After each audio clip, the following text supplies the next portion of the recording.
Me estaba poniendo el collar de perlas que Rafael me regaló hace 30 años cuando mi teléfono vibró sobre el tocador. Era un domingo de mayo de esos domingos madrileños donde el sol entra perezoso por las ventanas y el aire huele a café recién hecho y a promesas. Me había levantado temprano nerviosa como una quinceañera porque mi hijo Diego me había invitado a comer después de 6 semanas sin vernos. 6 semanas. 42 días desde la última vez que abracé a mi único hijo. 42 días de llamadas que terminaban con un «Te llamo luego, mamá, estoy ocupado», y mensajes de WhatsApp con respuestas de una sola palabra. Pero ese domingo era diferente. Diego mismo había insistido. «Mamá, ven a casa. Valentina ha preparado cochinillo asado, tu favorito». Yo había sonreído al colgar con esa sonrisa boba que solo las madres conocemos. La sonrisa de quien cree que todo va a arreglarse, que las distancias se acortan, que el amor de un hijo es inquebrantable. ¡Qué equivocada estaba! El mensaje en mi teléfono era del licenciado Fernando Márquez, mi abogado, desde hacía 17 años. 2 palabras en mayúsculas que me helaron la sangre. Llámame, no vayas. Fernando Márquez nunca escribía así. Era un hombre tranquilo, metódico, de esos que pesan cada palabra antes de pronunciarla. Lo conocía desde que me ayudó con el testamento de Rafael cuando mi marido murió de un infarto fulminante hace 14 años. Fernando había sido mi roca, mi consejero, el único hombre en quien confiaba para asuntos importantes. Y Fernando nunca jamás usaba mayúsculas. Mis dedos temblaron mientras marcaba su número. El vestido de lino azul que había elegido con tanto cuidado se me resbaló de las manos y cayó al suelo como un presagio. «Alejandra, gracias a Dios», contestas. Su voz sonaba agitada, algo que nunca había escuchado en él. Fernando era el tipo de hombre que podía anunciarte el fin del mundo mientras tomaba un cortado y leía el Marca. «¿Dónde estás?», preguntó. «En mi casa, Fernando. Me estoy arreglando para ir con Diego». «¿Qué pasa? No vayas. Por favor, escúchame bien. No vayas a esa casa». El collar de perlas que sostenía en la otra mano se me cayó sobre el tocador.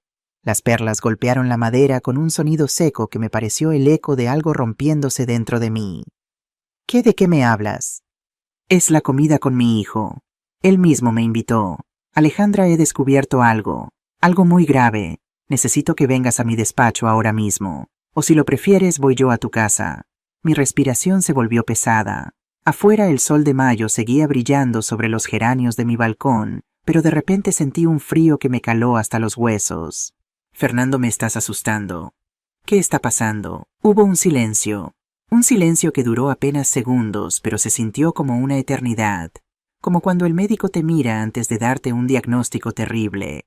Como cuando suena el teléfono a las 3 de la mañana. «Tu piso, Alejandra. Ya no es tuyo. Las piernas me fallaron».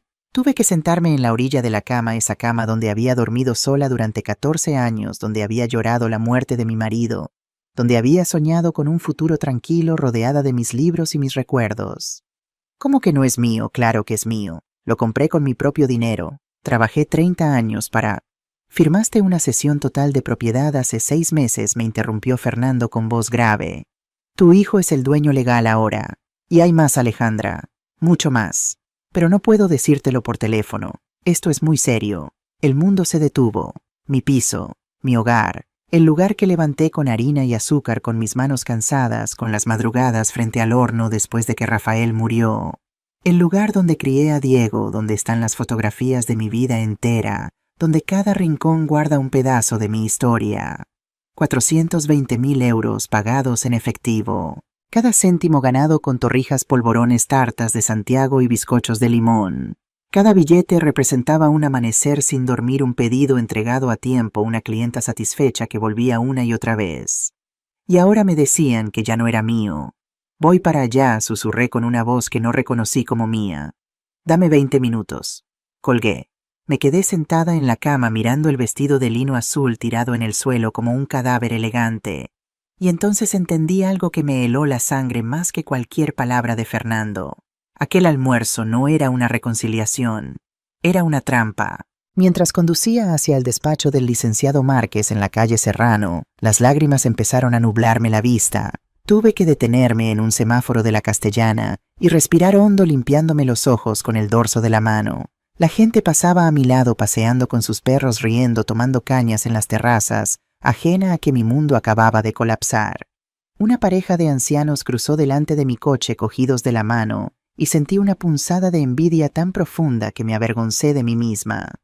Yo también había tenido eso. Rafael y yo también caminábamos así por el retiro los domingos haciendo planes para cuando nos jubiláramos soñando con viajes que nunca hicimos. Y ahora estaba sola y aparentemente sin hogar. ¿Cómo había llegado hasta aquí? Mi mente voló hacia atrás, hacia los días más oscuros de mi vida, cuando todo parecía perdido, y sin embargo encontré la fuerza para levantarme. Hace 14 años, cuando Rafael murió de un infarto fulminante en la cocina de nuestro piso alquilado en Lavapiés, me quedé con 8.000 euros en el banco y un alquiler que vencía en 2 meses. Diego acababa de cumplir 20 años. Estudiaba arquitectura en la Politécnica con una beca parcial que no cubría ni la mitad de los gastos. Era un chico brillante, mi Diego. Sacaba las mejores notas de su promoción, soñaba con diseñar edificios que cambiaran el skyline de Madrid. Y yo tenía 53 años, ninguna pensión y un vacío en el pecho que parecía tragarse todo lo demás. Recuerdo la noche del funeral. Después de que todos se fueran, después de los pésames y los abrazos y las promesas vacías de «si necesitas algo, llámame», me senté en la cocina a oscuras con una taza de manzanilla que se enfrió sin que la tocara. Diego se sentó frente a mí. Tenía los ojos rojos de llorar, pero su voz era firme cuando habló. «Mamá, voy a dejar la universidad. Puedo conseguir trabajo en...». No le interrumpí con una firmeza que me sorprendió a mí misma. «Tu padre trabajó toda su vida para que tú tuvieras oportunidades. No voy a dejar que su sacrificio sea en vano. Pero mamá, ¿cómo vamos a...?» «Yo me encargo. Tú solo estudia». No sé de dónde saqué esa seguridad. Quizás del mismo lugar del que las madres sacamos fuerzas cuando nuestros hijos nos necesitan. Quizás del recuerdo de mi propia madre que crió a 4 hijos sola después de que mi padre nos abandonara. Esa noche no dormí. Me quedé en la cocina mirando la vieja batidora KitchenAid que mi madre me había heredado antes de morir. Era un trasto blanco y pesado con el esmalte descascarillado y el motor que hacía un ruido extraño. Pero funcionaba. Vaya si funcionaba. La limpié. Engrasé el motor. Y a las 5 de la mañana, cuando el sol empezaba a teñir de rosa el cielo de Madrid, horneé mi primer bizcocho de limón. No era cualquier bizcocho. Era la receta de mi madre, la misma que ella había aprendido de su madre, la misma que generaciones de mujeres de mi familia habían perfeccionado durante décadas. Un bizcocho esponjoso húmedo con un glaseado de limón que se derretía en la boca. Lo llevé al mercado de la Latina esa misma mañana. Lo vendí por 5 euros a una señora que buscaba algo para el postre dominical. 5 euros que se convirtieron en 10 cuando la señora volvió al día siguiente pidiendo 2 bizcochos más. Y en 20. Y en 50. A la semana ya no daba abasto. Torrijas en Semana Santa que se vendían como churros. Polvorones en Navidad que la gente encargaba con meses de antelación. Tartas de Santiago con almendra marcada que hacían llorar de nostalgia a los gallegos expatriados. Roscones de Reyes que la gente hacía cola para comprar. Trabajaba de 5 de la mañana a 11 de la noche. Mis manos estaban quemadas, llenas de ampollas que se convertían en callos. Mis ojos ardían bajo la luz amarilla del foco de la cocina. Mi espalda protestaba cada vez que me agachaba a sacar una bandeja del horno. Pero no paraba. No podía parar. Diego me veía trabajar y a veces venía a la cocina a las 2 de la madrugada cuando oía el ruido de la batidora. «Mamá, descansa ya. Es muy tarde». Yo le sonreía con la espátula en la mano con harina en el pelo y ojeras hasta las rodillas. «Mi niño, esto es para tu futuro, para que no te falte nada, para que seas el arquitecto que tu padre soñó que serías». Él me abrazaba entonces con esa ternura torpe de los hijos que no saben cómo expresar lo que sienten. Y yo guardaba esos abrazos como tesoros, como combustible para seguir adelante cuando el cansancio amenazaba con tumbarme. 5 años después abrí mi propia pastelería. Dulces de Alejandra. Ocupaba un local pequeño en Malasaña, en una calle empedrada cerca de la Plaza del 2 de Mayo. 60 metros cuadrados con un mostrador de madera, vitrinas de cristal que yo misma limpiaba cada mañana y un horno industrial que me costó más que un coche. Contraté a 3 empleadas: Carmen, mi amiga de toda la vida, que había trabajado conmigo desde el principio; Lucía, una chica joven con manos de ángel para la decoración; y Esperanza, una señora mayor que hacía las mejores empanadas de atún de todo Madrid. Mis dulces empezaron a venderse en restaurantes de lujo. El Café Gijón encargaba mis tartas de queso. El Hotel Palace servía mis petits fours en sus tés de las 5. Bodas de la alta sociedad madrileña pedían mis pasteles nupciales que costaban 500 euros y tenían lista de espera de 6 meses. Mis manos, esas manos arrugadas y marcadas por quemaduras, estaban construyendo un futuro. Y entonces llegó el día más importante de mi vida. Tenía 61 años cuando firmé la escritura de mi piso. Lo recuerdo como si fuera ayer. Era un martes de octubre con ese sol dorado que solo tiene Madrid en otoño. El notario, un señor calvo con gafas de pasta, leyó las condiciones mientras yo apenas podía contener las lágrimas. Un piso de 3 habitaciones en Chamberí. 110 metros cuadrados con techos altos de molduras, suelos de parqué que crujían bajo los pies y un balcón que daba a la plaza de Olavide con sus terrazas y sus niños jugando. 420.000 euros, pagados en efectivo. Cada billete representaba un amanecer frente al horno. Cada euro era un pedido entregado, una clienta satisfecha, un volveré, que se convertía en realidad. 30 años de trabajo condensados en una firma, en un sello, en unas llaves, que el notario me entregó con una sonrisa profesional. Enhorabuena, señora Vega. Es usted propietaria. Propietaria. Yo, Alejandra Vega, hija de una costurera y un padre ausente, viuda a los 53 años, propietaria de un piso en uno de los mejores barrios de Madrid. Lloré como nunca había llorado. Lágrimas de alegría, de orgullo, de alivio. Lágrimas por Rafael, que no pudo verlo. Lágrimas por mi madre, que siempre soñó con que sus hijos tuvieran algo propio. Lágrimas por mí misma, por la mujer que no se rindió cuando todo parecía perdido. Llamé a Diego esa tarde. Él ya se había graduado con honores, trabajaba en un estudio de arquitectura importante, ganaba bien. Había cumplido el sueño de su padre. Hijo, ya tenemos casa propia. Ya nunca más vamos a depender de nadie. Diego vino esa noche con una botella de cava. Brindamos en el salón vacío, sentados en el suelo porque aún no tenía muebles. La luz de las farolas entraba por las ventanas sin cortinas, proyectando sombras en las paredes desnudas. Mi hijo me abrazó fuerte, tan fuerte que casi me hace daño, y me dijo algo que guardé como el mayor tesoro de mi vida. Mamá, eres la mujer más fuerte que conozco. Guardé esas palabras en el lugar más profundo de mi corazón. Las repetía como un mantra en los días difíciles, cuando el cansancio me vencía o cuando la soledad se hacía insoportable. Eres la mujer más fuerte que conozco. Si hubiera sabido entonces lo que esas mismas manos que me abrazaban harían 6 años después, quizás habría llorado de otra manera. Además del piso, logré ahorrar 120.000 euros. Los tenía en una cuenta de inversión a plazo fijo en el Santander. Era mi colchón, mi seguridad, mi vejez digna. Pensaba dejárselo todo a Diego algún día, pero como herencia, me entienden, como el fruto de una vida bien vivida, no como un botín arrebatado. Quería que lo recibiera cuando yo ya no estuviera, cuando pudiera mirar esos euros y recordar a su madre, la mujer que horneó cada céntimo con amor y sacrificio. Nunca imaginé que mi propio hijo querría arrebatármelo en vida. Nunca imaginé que la persona a quien di la vida intentaría quitarme la mía. Aparqué frente al edificio donde estaba el despacho del licenciado Márquez. Era uno de esos edificios señoriales de la calle Serrano con portero uniformado y ascensor de madera que olía a cera antigua. Apagué el motor y me miré en el espejo retrovisor. Tenía los ojos hinchados, el maquillaje corrido, el pelo despeinado. Parecía 10 años más vieja que cuando me había levantado esa mañana. Pero había algo más en mi reflejo. Había miedo. Miedo de confirmar que todo por lo que había luchado, todo lo que había construido con sudor y desvelos, me había sido arrebatado por las 2 personas en las que más confiaba en este mundo.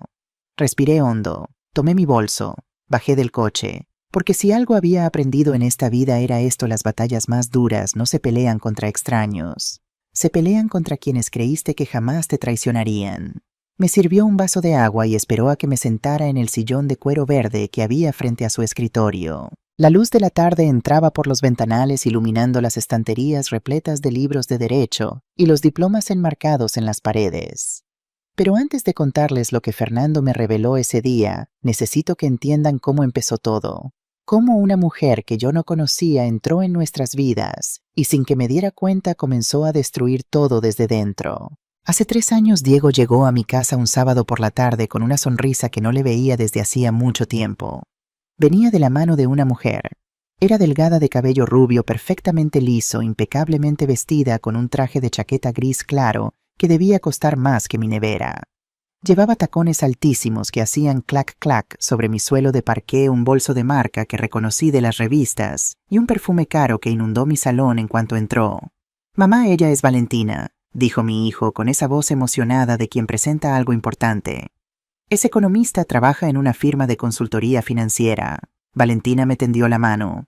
No me abrazó, no me besó en las mejillas como es costumbre en España. Solo una mano fría y un apretón medido profesional como si estuviera cerrando un negocio. «Señora Alejandra, qué gusto conocerla. Diego me ha hablado mucho de usted. Me cayó bien al principio. O quizás me obligué a que me cayera bien porque veía a mi hijo feliz. Hacía años que no lo veía así. Desde que su última novia lo dejó por otro Diego, se había vuelto más serio, más encerrado en su trabajo, más ausente en nuestras conversaciones. Valentina parecía exitosa, inteligente, de esas mujeres que saben lo que quieren. Pensé, qué bueno que mi hijo ha encontrado a alguien que lo impulse, que lo acompañe, que esté a su altura.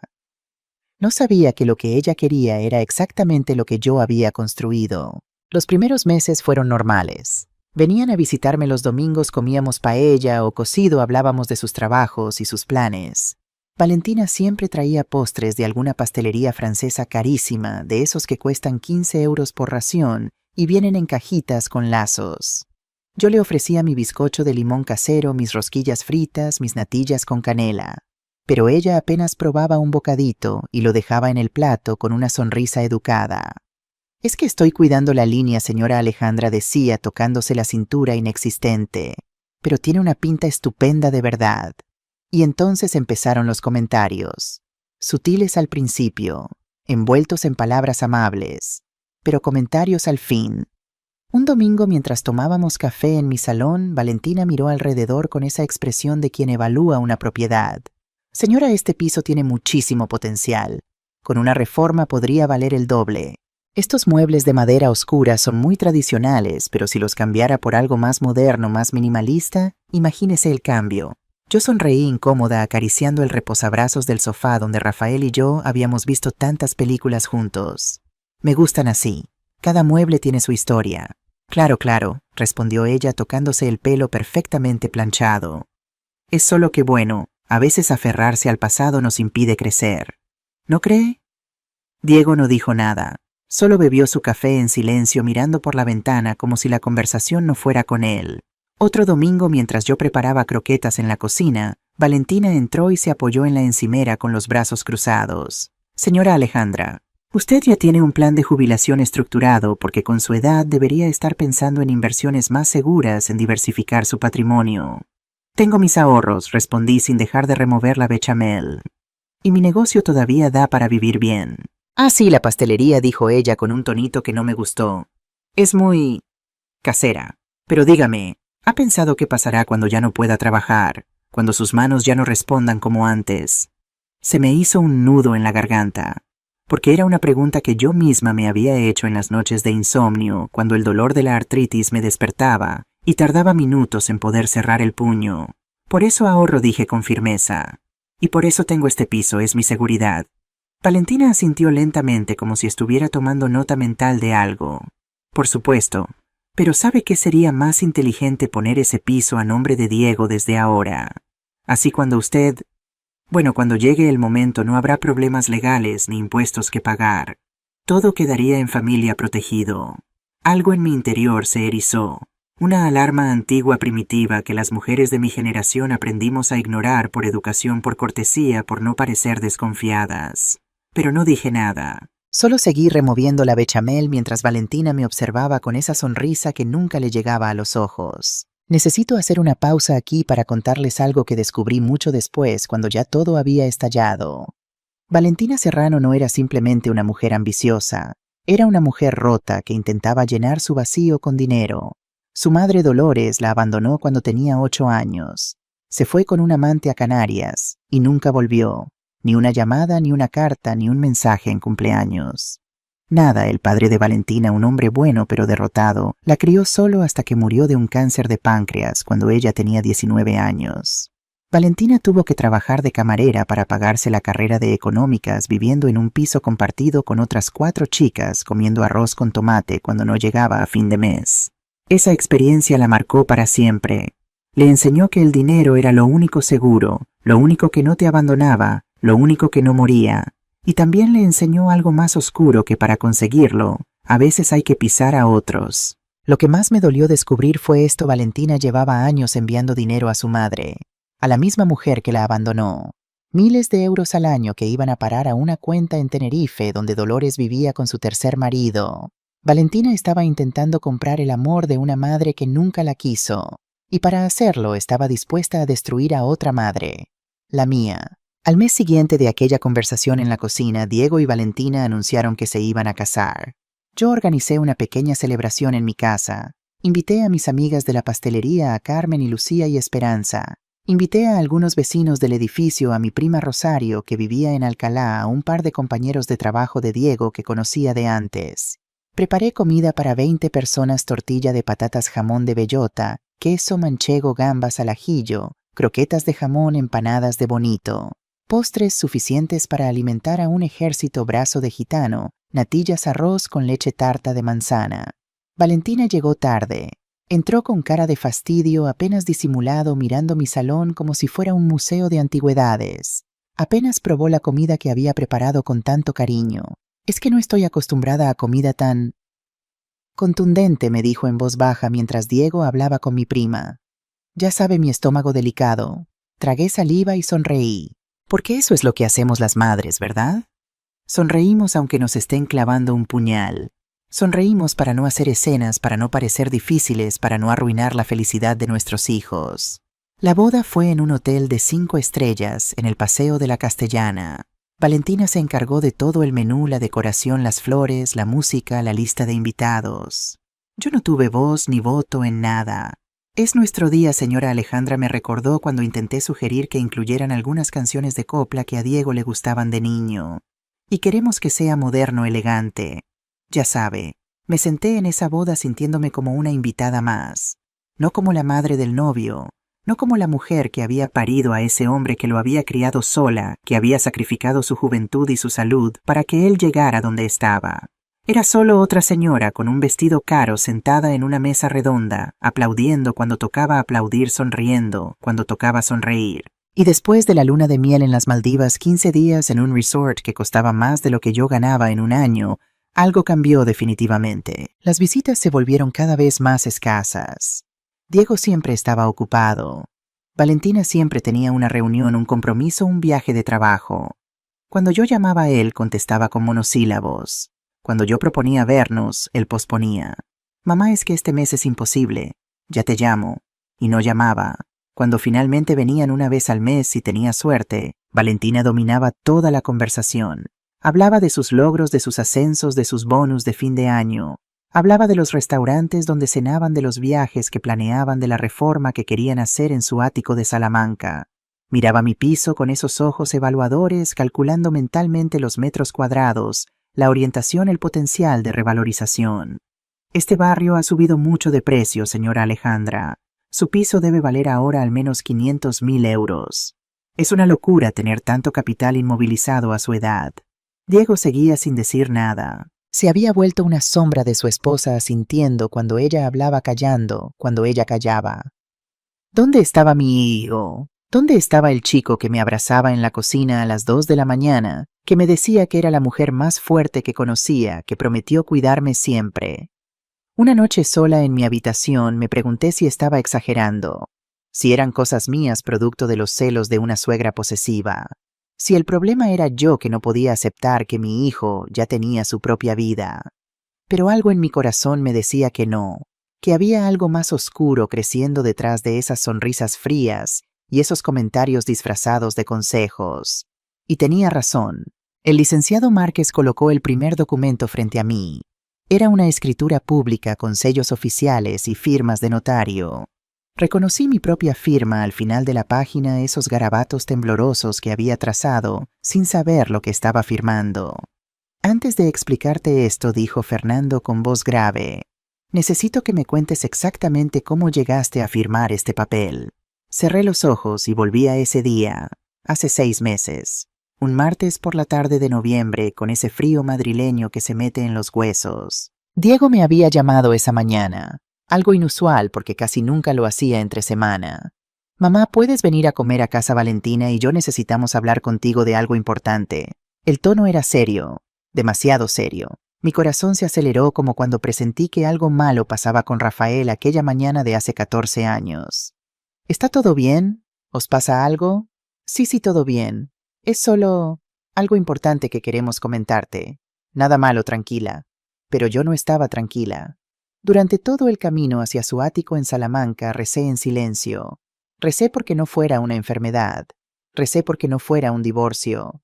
Recé por todas las desgracias que una madre imagina cuando su hijo dice, «Tenemos que hablar». Cuando llegué, Valentina me recibió con una sonrisa que parecía demasiado amplia, demasiado ensayada. Había preparado una mesa con pato confitado, ensalada de rúcula con parmesano y una botella de Ribera del Duero que debía costar más de 100 euros. Todo muy elegante, muy impersonal. Nada que yo realmente disfrutara. Comí en silencio esperando a que me dijeran qué pasaba. El pato estaba seco, la ensalada era amarga, el vino me sabía a vinagre. O quizás era mi nerviosismo el que estropeaba todo. Después del postre, un flan comprado en alguna pastelería cara que no era la mía, Diego y Valentina intercambiaron una mirada. Él se aclaró la garganta. «Mamá, hemos estado pensando mucho en tu futuro, en tu seguridad». «Mi seguridad», repetí confundida. Valentina se inclinó hacia adelante con esa expresión de preocupación que ahora sé que era completamente falsa. «Señora Alejandra, Diego y yo hemos estado investigando. ¿Sabía usted que cuando una persona fallece y deja bienes inmuebles, los herederos tienen que pagar impuestos enormes?» Me quedé helada. «¿Impuestos? De eso se trataba, estamos hablando del impuesto de sucesiones», continuó ella, sacando una carpeta con papeles impresos, gráficas y números resaltados en amarillo. «En la Comunidad de Madrid, aunque hay bonificaciones si el valor del inmueble supera ciertos umbrales, los herederos pueden tener que pagar cantidades importantes. Además están los gastos de notaría, registro, gestión». «No entiendo», dije. «¿Qué tiene eso que ver conmigo?» Diego tomó mi mano. Esa mano que yo había sostenido cuando aprendió a caminar, cuando tuvo su primera caída, cuando le rompieron el corazón por primera vez. «Mamá, no queremos que pierdas tu piso. No queremos que todo tu esfuerzo se vaya en impuestos y trámites. Por eso hemos investigado opciones legales». «¿Qué opciones?». Valentina deslizó más papeles hacia mí. Había palabras que no entendía: cesión de derechos, transmisión patrimonial anticipada, planificación fiscal. «La solución es simple y completamente legal», explicó ella con voz suave, casi maternal.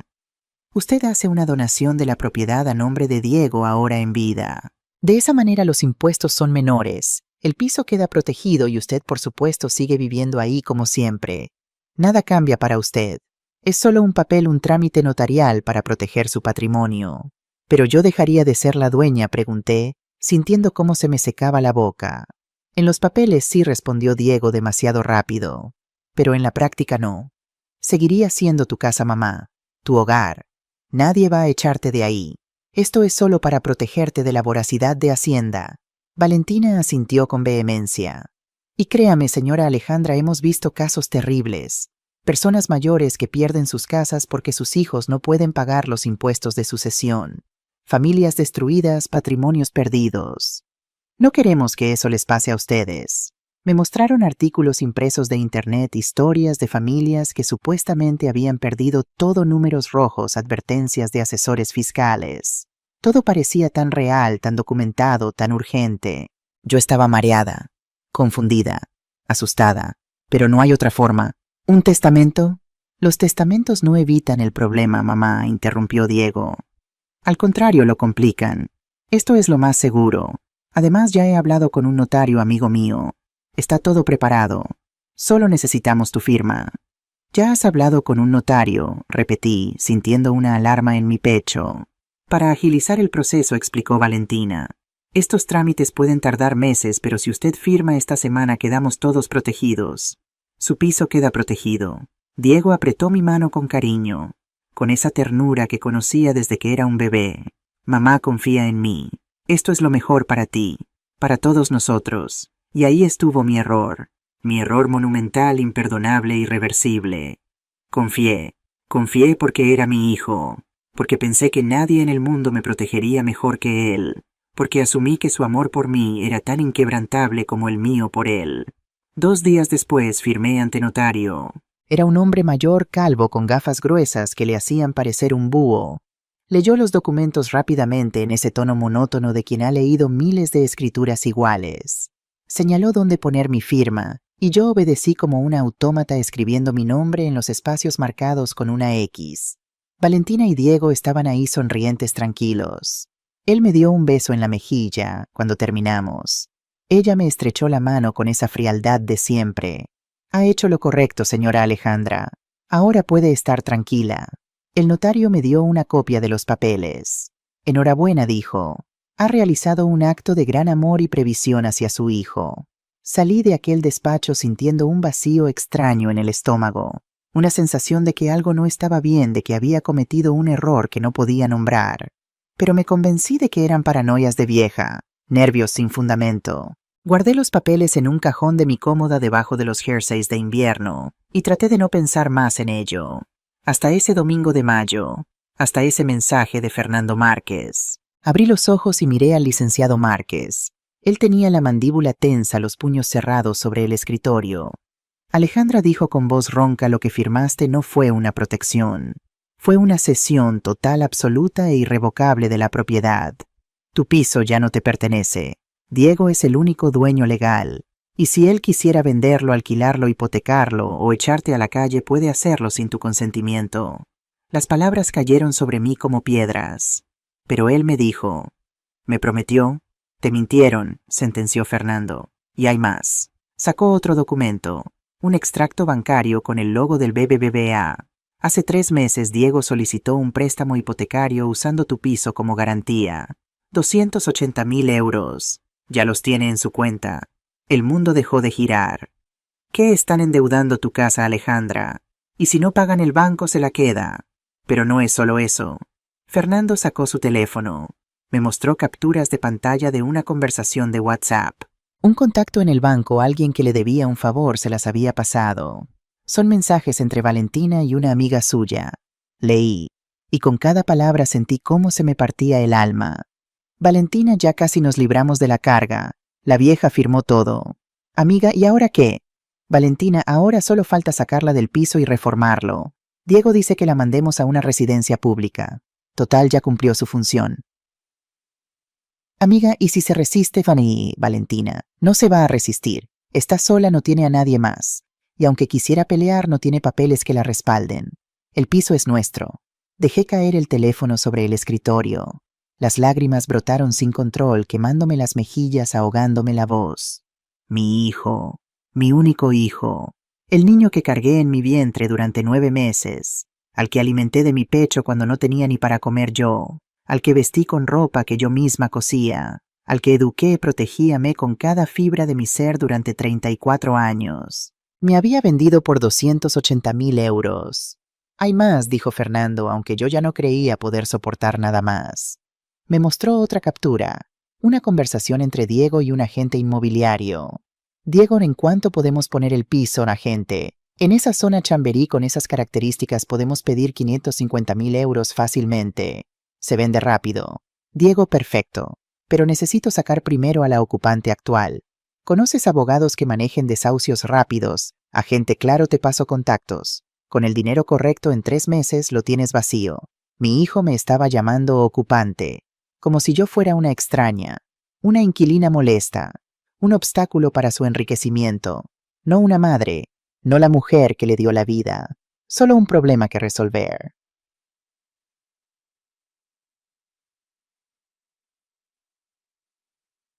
No sé cuánto tiempo estuve llorando en aquel despacho. Fernando me sirvió una tila que no pude tomar.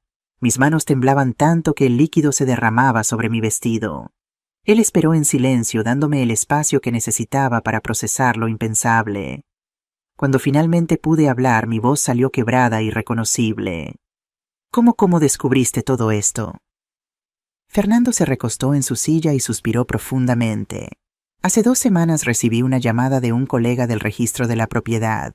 Me preguntó si yo seguía siendo tu abogado. Le dije que sí. Entonces me comentó que había visto movimientos extraños en tu escritura. Una cesión total seguida casi inmediatamente por una solicitud de crédito hipotecario. Eso le pareció sospechoso.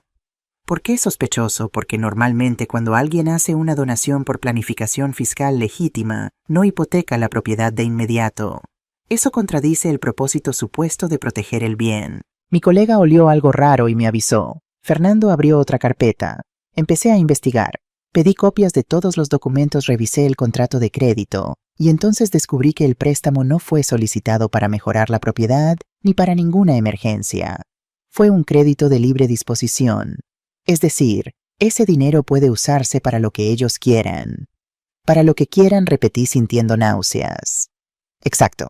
Pueden comprarse un coche, irse de vacaciones de lujo, invertir en otro negocio. Lo que sea. Y tú, Alejandra, aunque ya no eres la dueña legal, quedas como la perjudicada final. Si ellos no pagan el banco, ejecuta la hipoteca y remata el piso. Tú pierdes tu hogar y ellos se quedan con el dinero que ya gastaron. Sentí que la habitación daba vueltas. Me agarré al reposabrazos del sillón para no caerme. ¿Cómo pude ser tan estúpida?, gemí cubriéndome el rostro con las manos. ¿Cómo no me di cuenta? No fuiste estúpida, dijo Fernando con firmeza. Fuiste manipulada. Ellos usaron tu amor, tu confianza y tu miedo contra ti. Eso no es estupidez, Alejandra. Eso es abuso. La palabra quedó flotando en el aire como una bofetada. Abuso, mi propio hijo me estaba abusando. El almuerzo de hoy, dije de pronto conectando las piezas. ¿Por qué me invitaron hoy específicamente? Fernando sacó un último documento. Porque mañana lunes vence el plazo para que tú firmes una renuncia formal al derecho de usufructo y habitación sobre la propiedad. Es el último papel que necesitan para tener control absoluto. Usufructo, cuando hiciste la donación, aunque cediste la propiedad, técnicamente conservabas el derecho a vivir en ella. Es algo que a veces se incluye automáticamente en este tipo de transmisiones, aunque en tu caso fue redactado de forma muy ambigua. Pero si firmas esa renuncia, se acabó. Pueden sacarte legalmente cuando quieran. Ahora todo tenía sentido. La invitación repentina después de semanas de silencio. El cochinillo asado, supuestamente mi favorito. Las sonrisas, la amabilidad fingida. Todo era parte de un plan para ablandarme para que llegara confiada, feliz, agradecida. Y después del postre sacarían unos papelitos para que yo firmara sin leer, creyendo que eran documentos menores, trámites sin importancia. Y yo habría firmado. Habría firmado mi propia sentencia de desahucio. Pero tú me avisaste a tiempo, dije mirando a Fernando con gratitud infinita. Me salvaste de firmar eso. Por ahora, respondió él. Pero Alejandra, ellos no se van a rendir. Cuando no aparezcas hoy, cuando no firmes mañana, van a presionarte. Van a buscarte. Van a intentar convencerte de todas las formas posibles. ¿Qué hago entonces?, pregunté sintiéndome pequeña, vulnerable, rota. Fernando juntó sus manos sobre el escritorio. Me miró con esos ojos de abogado veterano que había visto de todo en 40 años de profesión. Tienes dos opciones. La primera, aceptar lo que pasó, negociar con ellos algún acuerdo donde te permitan vivir en el piso hasta que mueras y rezar porque cumplan su palabra. Hizo una pausa. La segunda es pelear. Reunir pruebas, grabarlos si es necesario, demostrar que te engañaron y recuperar lo que es tuyo legalmente. Tengo posibilidades reales de ganar. Si haces exactamente lo que te diga, si eres valiente y estratégica, sí. Hay una ley de protección de las personas mayores que penaliza la violencia patrimonial. Si demostramos que hubo manipulación y abuso, podemos solicitar la nulidad de la donación. Y si no lo conseguimos, entonces al menos habrás peleado. Al menos habrás dicho, no me dejé pisotear sin luchar. Fernando se inclinó hacia adelante. Pero tienes que entender algo, Alejandra. Esto no será fácil. Tendrás que enfrentarte a tu propio hijo en un juzgado. Tendrás que escuchar cosas horribles sobre ti.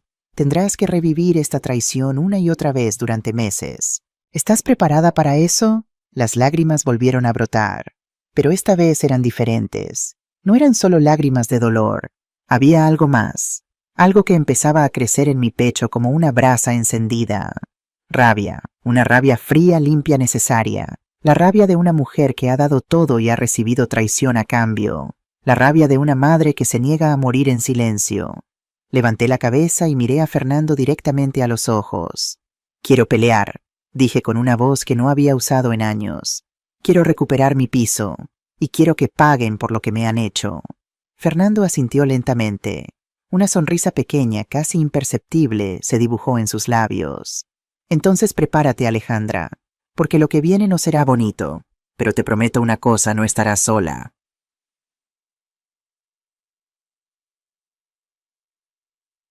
Salí de aquel despacho cuando el sol ya se escondía detrás de los edificios de Serrano.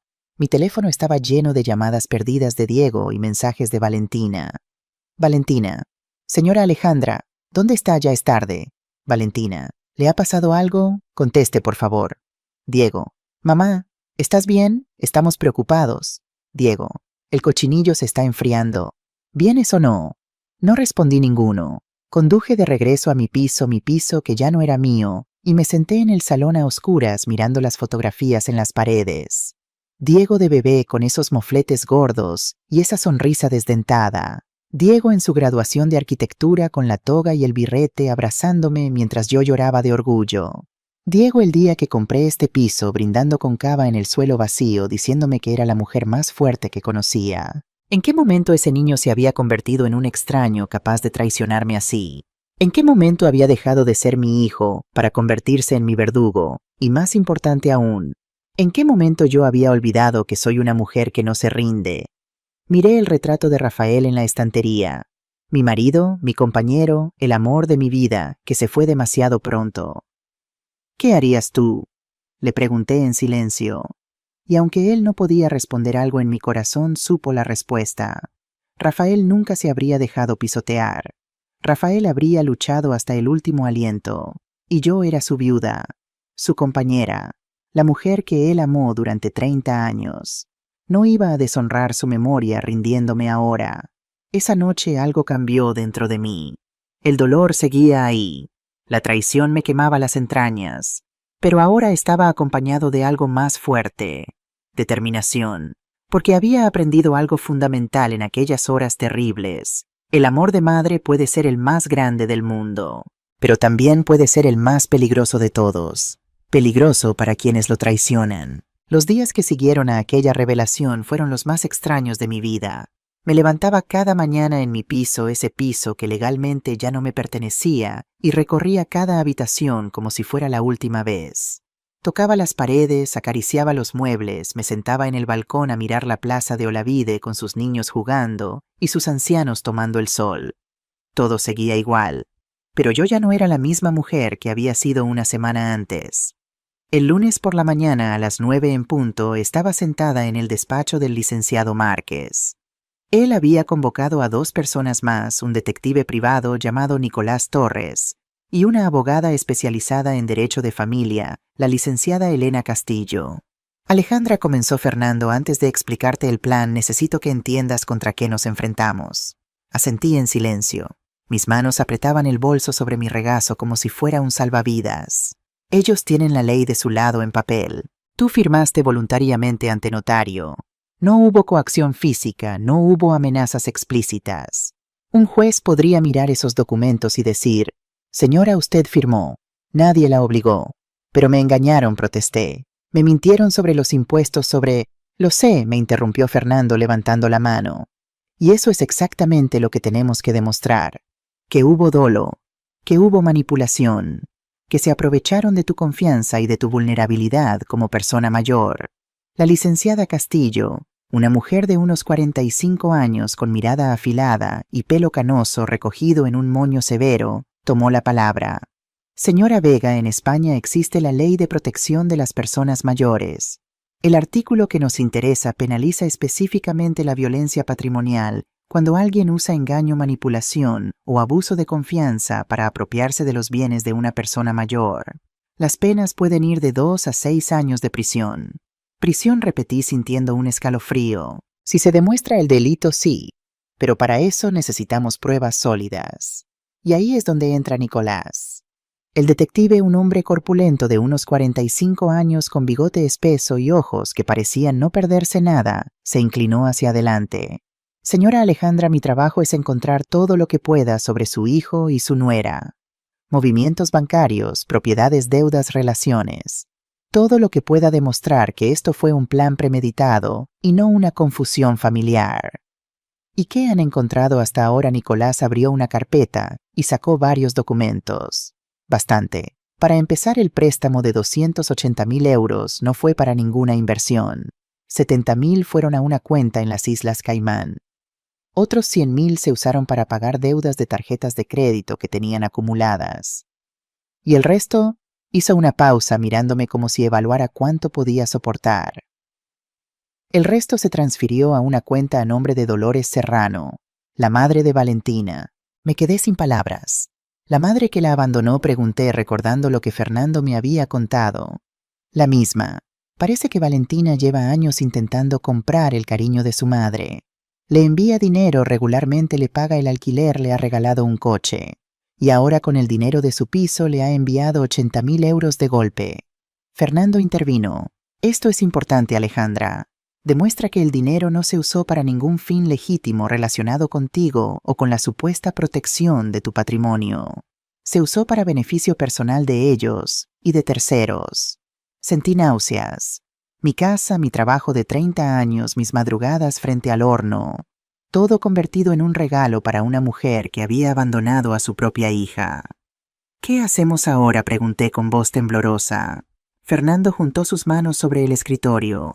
Ahora viene la parte difícil.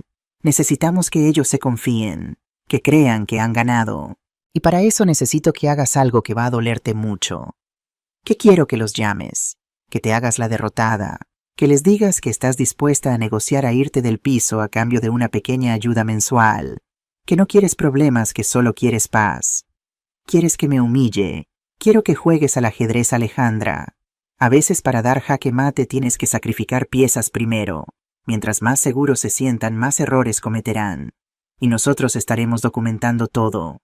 La licenciada Castillo añadió. Además necesitamos que los grabes.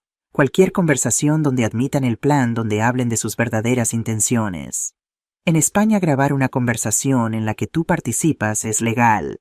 Esas grabaciones pueden usarse como prueba en un juicio. Miré a los 3 profesionales frente a mí. Fernando, que me conocía desde hacía 17 años. Elena con su mirada de halcón, Nicolás con sus carpetas llenas de secretos. ¿De verdad creen que podemos ganar? Fernando me sostuvo la mirada. Creo que tienes más posibilidades de las que ellos imaginan. Y creo que mereces luchar por lo que es tuyo. Respiré hondo. Pensé en Rafael. Pensé en mi madre. Pensé en todas las mujeres que como yo habían sido traicionadas por quienes más amaban. Está bien, dije finalmente. Díganme exactamente qué tengo que hacer. Esa misma tarde, con el teléfono en modo altavoz y la grabadora activada, llamé a Diego. Puse en mi voz todo el cansancio que realmente sentía. No tuve que fingir mucho. Mamá, contestó él sorprendido. ¿Dónde estuviste ayer? Te esperamos toda la tarde. Hijo, dije con voz quebrada. Perdóname. Me sentí muy mal de repente. Creo que fue algo que comí. Me tuve que quedar en casa. Y no podías haber llamado. Nos tenías preocupados. Preocupados. La palabra me sabía a ceniza en la boca. Lo sé, lo siento. Pero hijo, necesito hablar contigo. He estado pensando mucho y... creo que tenéis razón. Hubo un silencio al otro lado. Casi podía escuchar los engranajes de su cerebro calculando. ¿Razón en qué? En todo. Ya estoy mayor. Ese piso es demasiado grande para mí sola. El mantenimiento, las escaleras, la soledad. Quizás lo mejor sea que me busque algo más pequeño, algo más manejable. Mamá. Su voz sonaba cautelosa, como si no se atreviera a creer lo que oía. Solo os pido una cosa, continué, dejando que las lágrimas reales, porque el dolor era real, tiñeran mi voz. No me mandéis a una residencia pública. Dejadme buscar un pisito pequeño que pueda alquilar. Y dadme una ayuda mensual para los gastos. No mucho, solo lo suficiente para vivir con dignidad. ¿Cuánto necesitarías? Demasiado rápido, pensé. Contesta demasiado rápido. Unos 1.000 euros al mes. Para el alquiler, la comida, las medicinas. Escuché voces de fondo. Valentina hablando, aunque no pude entender qué decía. Luego Diego volvió al teléfono. Está bien, mamá. Podemos hacer eso. Pero necesito que firmes los papeles que te íbamos a dar el domingo. Los de la renuncia. ¿Qué papeles eran exactamente? Nada importante. Solo un trámite para regularizar la situación del piso. Cosas de notaría. Mentiroso, pensé. Mi propio hijo mintiéndome a la cara. Está bien, dije con voz sumisa. ¿Cuándo podemos vernos? ¿Qué tal el viernes a las 11 en el despacho del notario? Firmamos los papeles y luego te invitamos a comer para celebrar que todo se ha solucionado. Celebrar. Iban a celebrar que me quitaban mi casa. El viernes. Perfecto. Allí estaré. ¿Y mamá? Su voz se suavizó adoptando ese tono cariñoso que conocía desde que era niño. Gracias por ser razonable. Esto es lo mejor para todos. Colgué antes de que pudiera notar el temblor en mi voz. Fernando, que había escuchado todo, tenía una sonrisa satisfecha. Perfecto. Acabas de darles la soga con la que se van a... El jueves por la noche, víspera del encuentro en la notaría, recibí una llamada de Valentina. Estaba preparada. La grabadora de mi teléfono ya estaba activada. Fernando me había enseñado a usarla sin que se notara. Señora Alejandra, ¿cómo está su voz? Sonaba dulce, casi maternal. El tipo de dulzura que usan las serpientes antes de morder. Bien, Valentina. Cansada, pero bien. Diego me contó de su conversación. Quiero que sepa que tomó una decisión muy sabia. Nosotros no somos malas personas, señora. Solo queremos lo mejor para todos. Lo sé, hija, dije, y la palabra hija me quemó la lengua como ácido. Los 1.000 euros mensuales están garantizados. Y si necesita ayuda para buscar piso, yo conozco a varios agentes inmobiliarios que pueden conseguirle algo bonito y económico. Gracias, Valentina. Eres muy amable. Es lo mínimo que podemos hacer. Después de todo, usted es la madre de Diego. Familia, familia. La palabra sonaba obscena en su boca. Solo tengo una pregunta, dije, siguiendo el guión que Fernando me había preparado. El piso. ¿Qué vais a hacer con él? Hubo una pausa brevísima, casi imperceptible. Bueno, aún no lo hemos decidido. Quizás lo reformemos. Quizás lo alquilemos. Ya veremos. ¿No lo vais a vender? Otra pausa. Venderlo no, que va. Es un piso con mucho valor sentimental para Diego. La casa donde creció, donde están sus recuerdos. Mentirosa, pensé. Tengo los mensajes con el agente inmobiliario. Me alegro, dije. No me gustaría que unos extraños vivieran en vuestro piso. Claro que no, señora. Eso jamás. Valentina continuó hablando durante varios minutos más. Me explicó los beneficios de mi decisión, lo tranquila que iba a estar en un piso más pequeño, lo liberada, que me sentiría sin la carga de mantener una propiedad tan grande. Cada palabra era un clavo más en el ataúd de mi confianza. Ah, y señora Alejandra añadió, antes de colgar mañana no es necesario que lleve abogado ni nada de eso. Es un trámite sencillo entre familia. La confianza es lo más importante, ¿verdad? ¿Verdad?, respondí. La confianza es lo más importante. Cuando colgué, envié la grabación a Fernando con un mensaje. Ya están celebrando. Creen que han ganado. Su respuesta fue inmediata. Déjalos. Mañana será su peor despertar. El viernes llegó con un cielo gris de esos que presagian tormenta. Me levanté a las 6 de la mañana, aunque la cita era a las 11. No había dormido en toda la noche.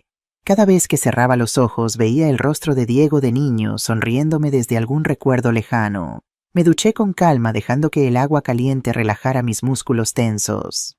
Me vestí con mi mejor traje, chaqueta azul marino, pantalón de vestir gris, blusa blanca de seda. Me puse los pendientes de perlas que Rafael me regaló en nuestro 20º aniversario. Quería parecer digna. Quería que cuando todo estallara, mi hijo viera a la mujer que realmente era, no una víctima patética, sino una guerrera. A las 9 llegué al despacho de Fernando. Pero esta vez no estábamos solos. La licenciada Elena Castillo estaba allí con una carpeta gruesa bajo el brazo. También había un hombre que no conocía, alto, serio, con traje oscuro y placa en el cinturón. Alejandra, te presento al agente Miguel Herrera del Ministerio Fiscal, dijo Fernando. Está especializado en delitos contra personas mayores. El agente me estrechó la mano con firmeza. Señora Vega, he revisado su caso. Tenemos suficientes indicios para actuar. ¿Qué significa eso exactamente? Significa que cuando usted entre en esa notaría, nosotros estaremos esperando fuera. En cuanto estén todos reunidos, entraremos con una orden judicial. Su hijo y su nuera serán citados formalmente para declarar ante el Ministerio Fiscal. Y si se resisten, no se resistirán, dijo Elena con una sonrisa fría. Nadie se resiste cuando ve una placa oficial y una orden firmada por un juez. Fernando se acercó a mí y puso una mano en mi hombro. Alejandra, esto es lo que va a pasar. Tú entras, saludas, actúas normal. Cuando ellos empiecen a explicar los papeles que quieren que firmes, Nosotros entramos. A partir de ese momento, solo tienes que apartarte y dejarnos actuar. Y después empieza el proceso legal. Demanda civil para anular la donación. Denuncia penal por fraude y violencia patrimonial. Va a ser largo, va a ser duro, pero vamos a recuperar lo que es tuyo. Respiré hondo. Estoy lista. A las 10:45 aparqué frente a la notaría. Era un edificio antiguo en la calle Génova con fachada de piedra y puertas de madera maciza. Mis piernas temblaban al bajar del coche. El licenciado Márquez se acercó desde un vehículo aparcado a pocos metros. ¿Cómo te sientes aterrorizada? Admití, pero decidida. Eso es suficiente. Recuerda, entra, saluda, actúa normal. Cuando yo entre, aléjate y déjanos trabajar. Asentí. Tomé mi bolso con la grabadora activada por si acaso y caminé hacia la puerta. Cada paso se sentía eterno, como caminar hacia un patíbulo, o quizás hacia una liberación. El portero me abrió con una sonrisa profesional. Señora Vega, la están esperando en el segundo piso.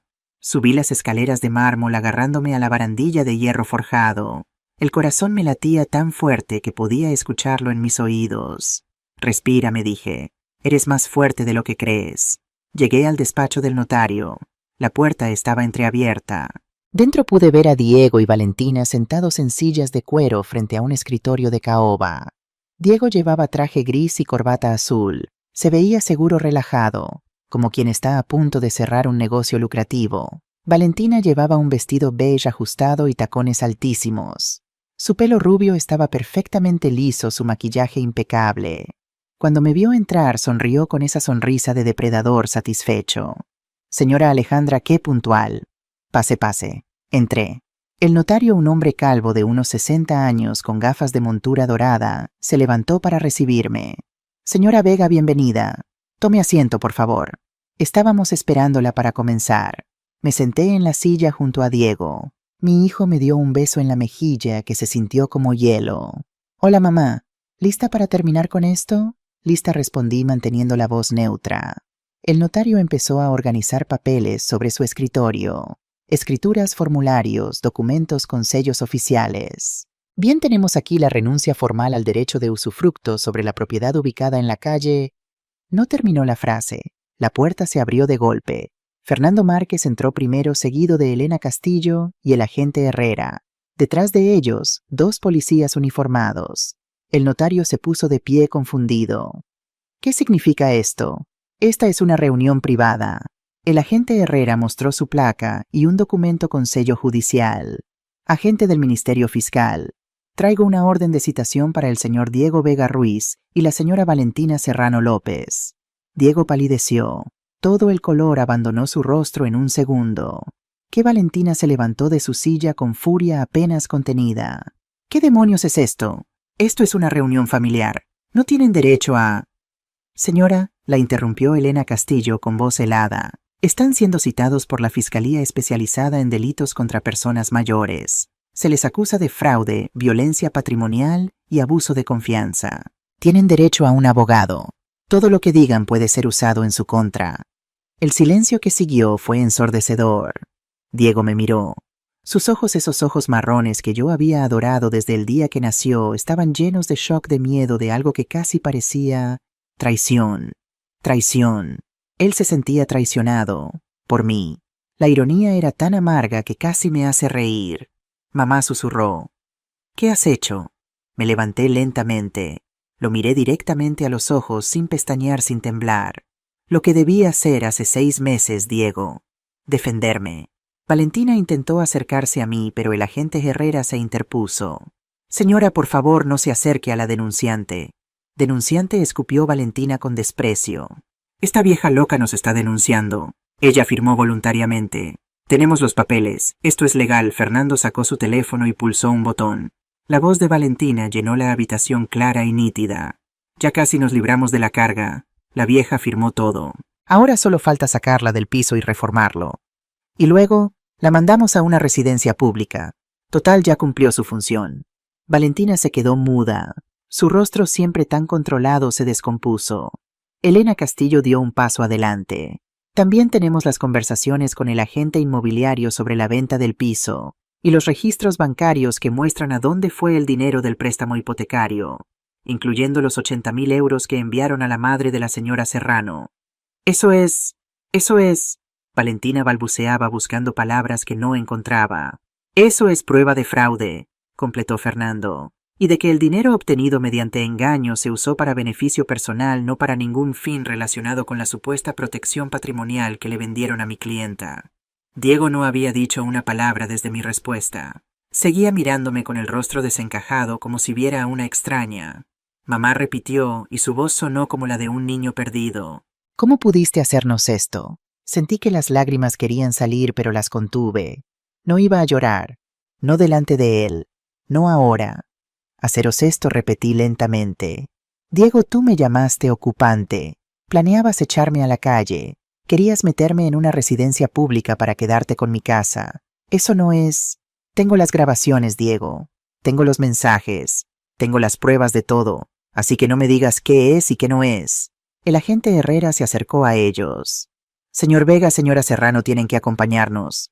Pueden llamar a un abogado desde la fiscalía. Valentina se volvió hacia Diego con furia. Haz algo, di algo. No te quedes ahí parado como un idiota. Pero Diego no se movió. Parecía en shock, incapaz de procesar lo que estaba pasando. Los policías se acercaron.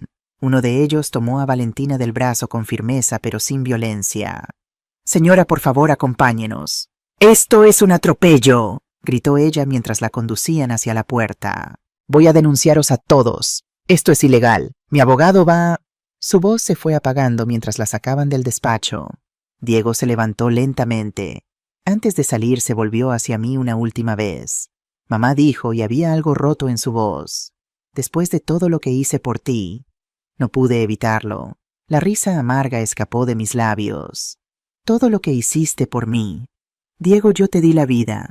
Te crié sola. Trabajé 30 años para que no te faltara nada. ¿Y tú qué hiciste por mí, robarme mi casa? Él no respondió. Bajó la cabeza y salió del despacho escoltado por el segundo policía. Me quedé sola en aquella oficina rodeada de papeles que ya no significaban nada. Fernando se acercó y puso una mano en mi hombro. Lo hiciste muy bien, Alejandra. Lo más difícil ya pasó. Pero no era cierto. Lo más difícil apenas empezaba. Porque había ganado esta batalla, sí. Pero al mirar la puerta por donde mi hijo acababa de salir, supe que había perdido algo que ningún juicio podría devolverme. Los 3 meses siguientes fueron un infierno. Cada semana tenía que presentarme en alguna oficina gubernamental, la fiscalía, el juzgado de primera instancia, el registro de la propiedad. Declaraciones, ratificaciones, careos, peritajes psicológicos. Un desfile interminable de trámites que me dejaban agotada física y emocionalmente.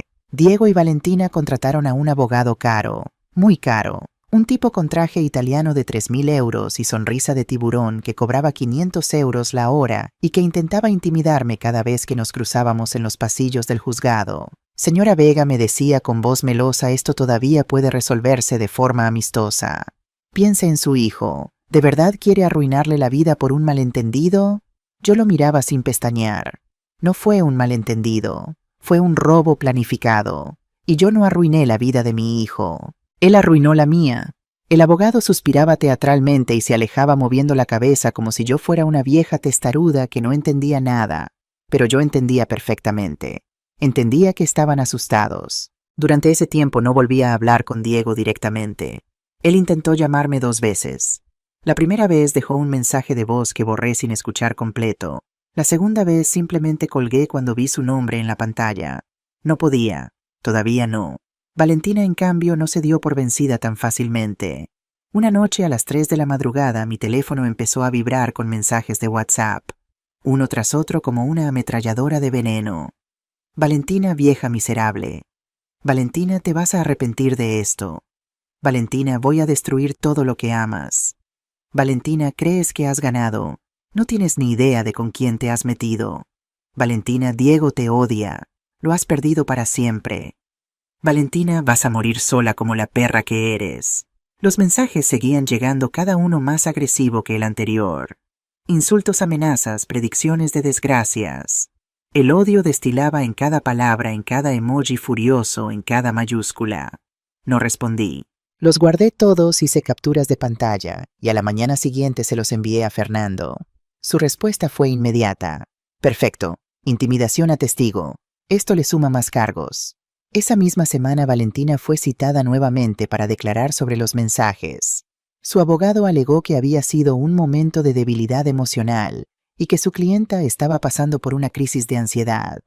El juez no se lo tragó. Le impusieron una orden de alejamiento, no podía contactarme por ningún medio ni acercarse a menos de 100 metros de mi domicilio o mi pastelería. Cuando salí del juzgado ese día casi sonreí.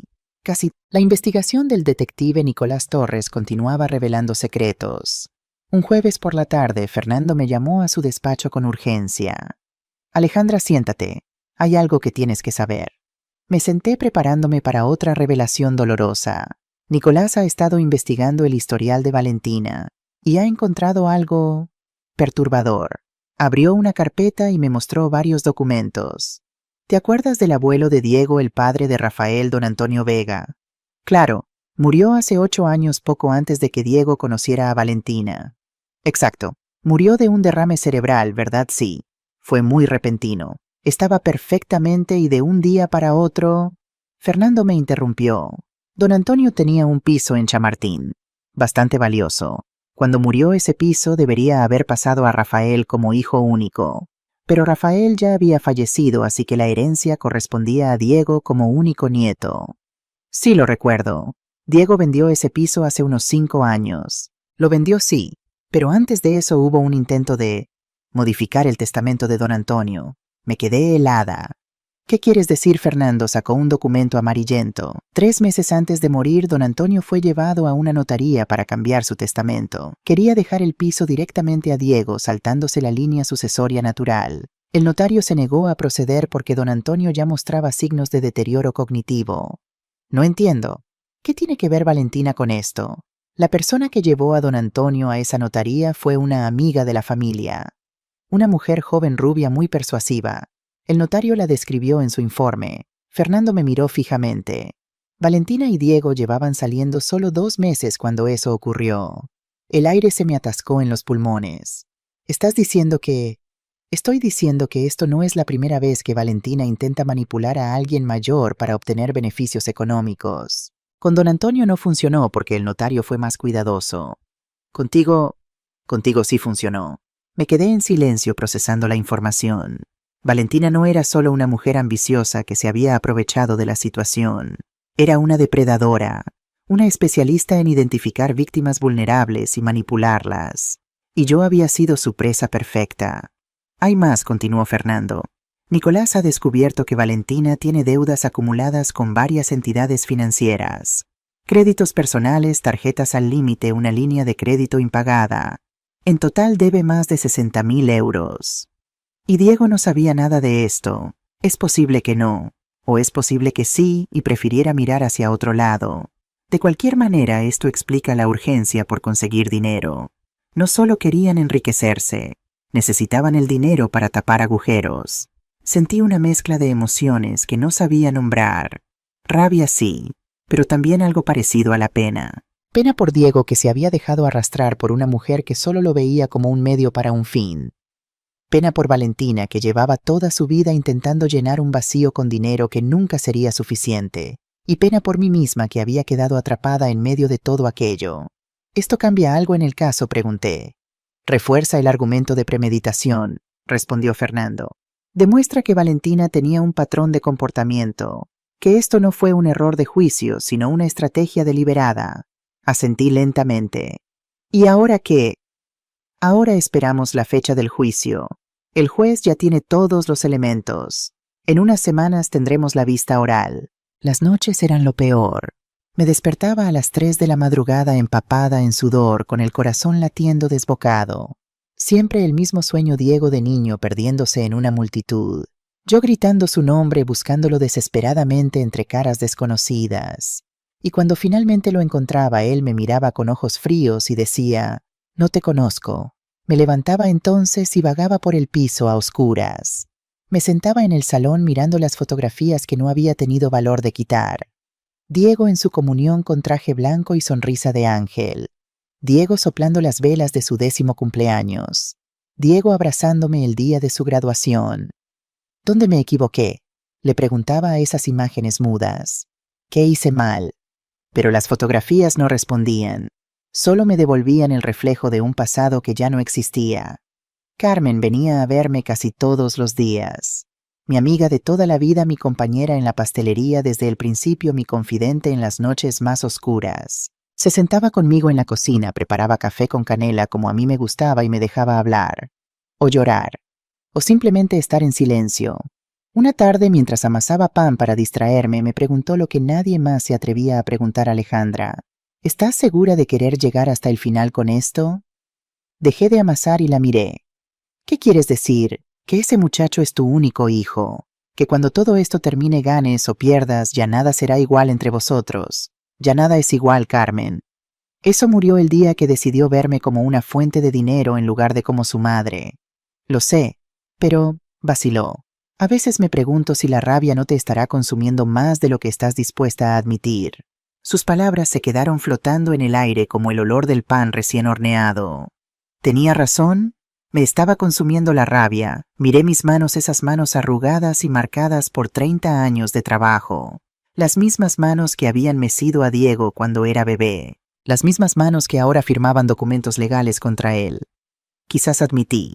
Pero Carmen, si no lucho por lo que es mío, ¿qué mensaje le estaría dando? Que está bien pisotear a tu madre porque ella siempre perdonará.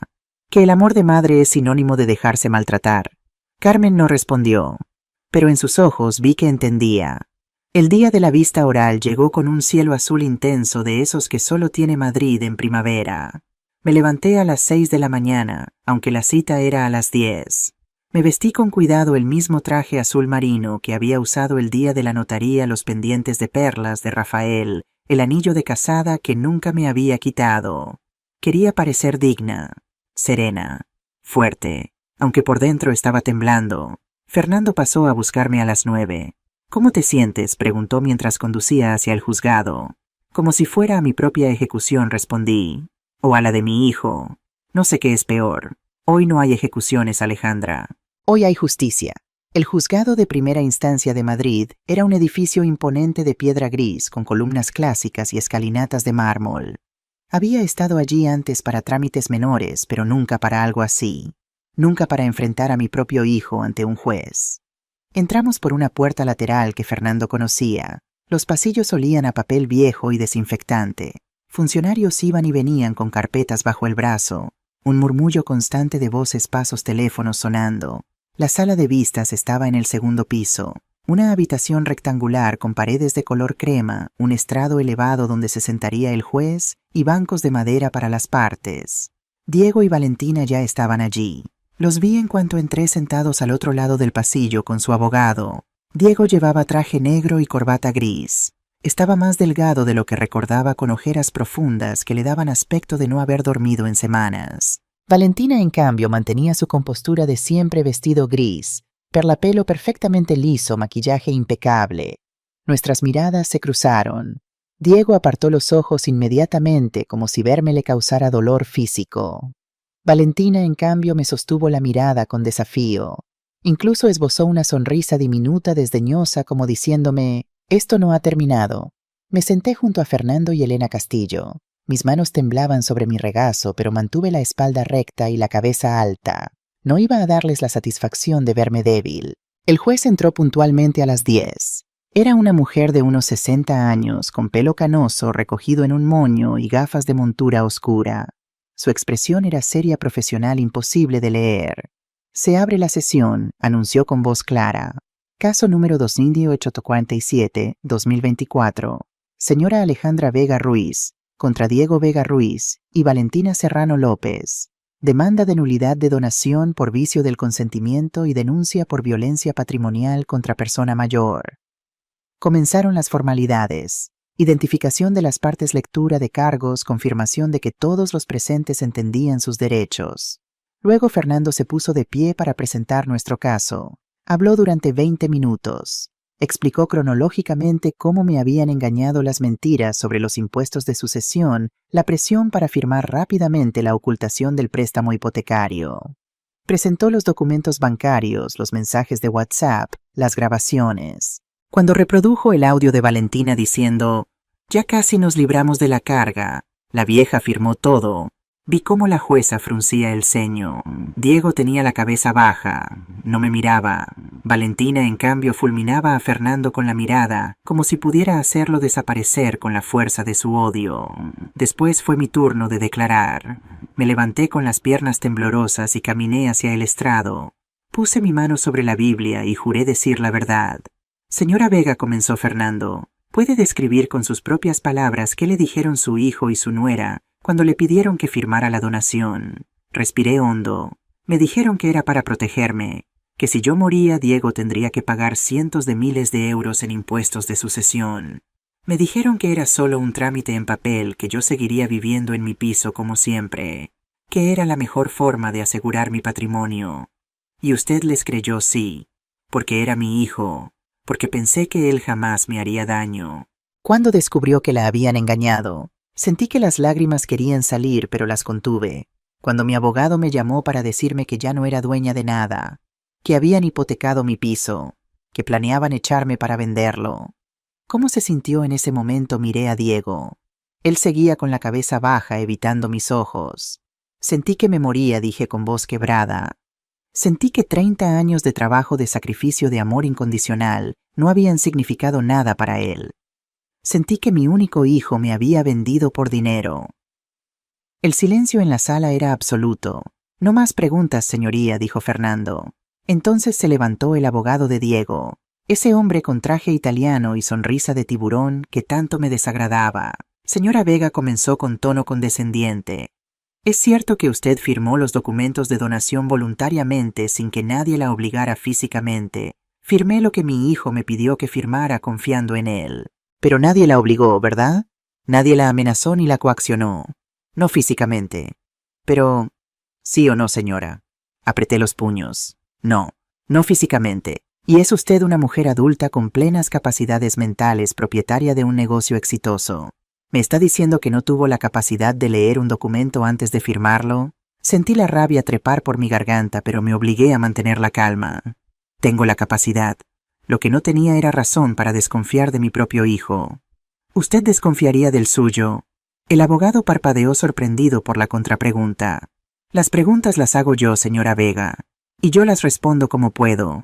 Sí firmé, sí soy una mujer adulta, y sí me equivoqué al confiar en las dos personas que se suponía que debían protegerme. Ese fue mi único error». La jueza intervino. «Licenciado, ¿tiene más preguntas pertinentes para la testigo?» El abogado vaciló. «No, señoría. Me dejaron bajar del estrado. Mis piernas apenas me sostenían». Después le tocó el turno a Diego. Lo vi caminar hacia el estrado con pasos lentos como un hombre que va al cadalso. Su rostro estaba pálido, sus manos temblaban ligeramente. Cuando juró decir la verdad, su voz sonó ronca, casi irreconocible. Su propio abogado comenzó el interrogatorio tratando de presentarlo como un hijo preocupado que solo quería proteger a su madre. Pero cuando Fernando tomó la palabra, todo cambió. «Señor Vega, ¿es cierto que usted contactó a un agente inmobiliario para vender el piso de su madre mientras ella aún vivía en él?» Diego tragó saliva. «Yo solo estaba explorando opciones. Opciones, permítame leerle su mensaje. Necesito sacar primero a la ocupante actual. ¿Conoces abogados que manejen desahucios rápidos? ¿Así llama usted a su madre? ¿Ocupante actual?» Diego no respondió. Su rostro se había vuelto ceniza. «Señor Vega, responda la pregunta. Fue Valentina quien escribió ese mensaje desde mi teléfono. Está culpando a su esposa». «No, yo estaba de acuerdo, pero la iniciativa fue de ella». «Sí. Y el préstamo hipotecario de 280.000 euros. También fue idea de ella. Nosotros teníamos deudas. Necesitábamos el dinero. Deudas que ustedes acumularon. Deudas que pagaron con el patrimonio de su madre». «¿Es correcto?» «Sí», susurró Diego. Fernando continuó implacable, señor Vega, cuando su esposa llamó a su madre carga y vieja en esos mensajes. ¿Usted la defendió? Silencio. «Señor Vega», no, la voz de Diego era apenas audible. «No la defendí». «¿Por qué no?» Y entonces, por primera vez desde que empezó el juicio, Diego me miró directamente. Tenía los ojos llenos de lágrimas. «Porque tuve miedo», dijo. «Miedo de perder a Valentina. Miedo de quedarme solo. Miedo de... Su voz se quebró. Miedo de decepcionar a la mujer que creía que me amaba. Y no tuvo miedo de decepcionar a la mujer que realmente lo amaba. A su madre Diego no respondió. No hacía falta. La respuesta estaba en cada lágrima que rodaba por su rostro. La jueza llamó a un receso de 30 minutos. Salí de la sala sintiendo como si hubiera corrido un maratón. Fernando me llevó a una salita privada donde Carmen me esperaba con un vaso de agua y un abrazo. «Lo estás haciendo muy bien», me dijo. «Ya falta poco». Pero yo no podía hablar. Solo podía pensar en la cara de Diego cuando admitió que no me había defendido. Mi hijo, mi pequeño, el niño que una vez me dijo que era la mujer más fuerte que conocía. ¿En qué momento lo había perdido? ¿En qué momento dejó de ser mío para convertirse en un títere de otra persona? Cuando regresamos a la sala, la jueza tenía su decisión lista. Se acomodó las gafas, miró los papeles frente a ella y habló con voz clara y firme. Después de examinar exhaustivamente las pruebas presentadas, incluyendo documentos bancarios, grabaciones de audio, testimonios periciales y declaraciones de las partes, este juzgado determina lo siguiente. Contuve la respiración. Primero se declara nula la donación de la propiedad ubicada en la calle Bravo Murillo, número 47, realizada por la señora Alejandra Vega Ruiz, a favor de su hijo, Diego Vega Ruiz, por haberse realizado mediante engaño, manipulación y vicio del consentimiento. Sentí que el corazón se me paraba. Segundo, la propiedad mencionada se restituye inmediatamente a nombre de su legítima propietaria, la señora Alejandra Vega Ruiz. Las lágrimas empezaron a rodar por mis mejillas. Fernando me apretó la mano. Tercero, el préstamo hipotecario de 280.000 euros obtenido fraudulentamente queda como responsabilidad exclusiva del señor Diego Vega Ruiz y la señora Valentina Serrano López, quienes deberán liquidarlo sin que la propiedad ni la señora Vega tengan responsabilidad alguna. Valentina soltó un gemido de rabia contenida. Su abogado le puso una mano en el brazo para calmarla. Cuarto, se condena al señor Diego Vega Ruiz y a la señora Valentina Serrano López al pago de 90.000 euros a favor de la señora Alejandra Vega Ruiz en concepto de daños morales y costas procesales. Quinto, se remite el expediente a la Fiscalía Especializada en Delitos contra Personas Mayores para determinar la procedencia de acciones penales por los delitos de fraude y violencia patrimonial. La jueza cerró la carpeta. Este tribunal considera que estamos ante un caso flagrante de abuso de confianza y violencia patrimonial contra una persona mayor, perpetrado precisamente por quienes tenían el deber moral y filial de protegerla. La conducta de los demandados no solo es legalmente reprochable, sino humanamente deplorable. Miró directamente a Diego y Valentina. Se levanta la sesión. El golpe del mazo resonó en la sala como un trueno. Había ganado. Había recuperado mi piso, mi dignidad, mi vida. Pero cuando miré hacia donde estaba Diego con la cabeza entre las manos y los hombros temblando, no sentí alegría. Solo sentí un vacío inmenso, porque había ganado la batalla, pero había perdido a mi hijo, y ninguna sentencia judicial podría devolverme eso. Las semanas que siguieron al juicio fueron extrañamente silenciosas. Mi piso volvió a ser mío legalmente.